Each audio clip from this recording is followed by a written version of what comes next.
What's up, guys? It's the 847 Boys here with the first story time, as our name is the 847 Boys, and let's just get right into the story time. Today's story time is about the time I got caught with a vape in school. So this story takes place in school when I was a sophomore in high school. So I was in math class and I had a question. So I got up out of my seat to ask her the question.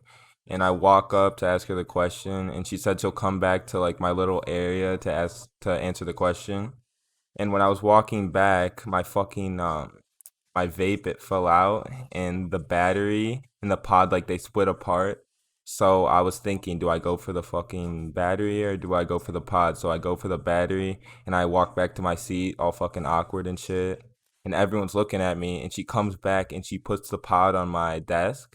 I'm like, oh fuck. And then I ask her, I was like, do you want me to go to the office? So I go to the office. Or no, I don't go to the office first. I go to the bathroom to like put the battery part in my pants, and I go to the office and they're like, the deans will be with you any second. And then the deans pull me back and they're like, where's it all? And I was like, what do you mean? I hand them the pod and they're like, is this it? And I was like, yeah. And so they search me, they're like emptying everything out. And then he fucking gets my bag and he takes the shit out and starts dumping it everywhere. I'm like, bro, what the fuck is wrong with you? I didn't say that obviously, but I was thinking it. And so, yeah, they didn't find anything. But they called my mom, and my mom answers, and she's like, "Who's this? Why are you calling?" And the deans are like, "Oh, your son, he got caught with a vape." And she's crying on the fucking phone. Like, it's so humiliating. And she's like, Why would you do this? Like, I raised you better." And I'm like, Mom, I'm sorry. She's like, I'll talk to you when you get home. So, like, they hang up. They're like, go in this room. Like, and he's looking at me, right? And he has the pot and he's smelling it like a fucking weirdo, right? And he looks at me, he's like, "It's fruity. Where'd you get this from?" And I was like, "I found it in the bathroom. Like, it's not mine. I swear I was gonna bring it to you guys." Obviously, I wasn't going to. Obviously, it was mine.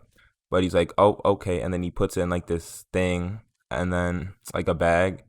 And the police officer of like the school, she comes in and she's like, "Oh, here's your ticket," and she's like reading it off, blah blah blah. It's gonna be like $100 fine.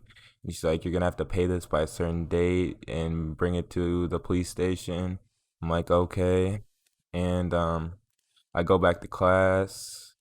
Or no, I didn't go back to class first. This other guy, I play sports, and he's like, "Oh, so here you get a sports suspension for like 10 games." I'm like, "Damn, okay." And yeah, so I go back to class and just like tell everyone because I wanted attention and clout for no reason. And the moral of the story is, don't vape in school. It's really bad for you. Or just don't vape underage or in general. It's just really bad for you, bad for your lungs and body. But yeah, thanks for watching.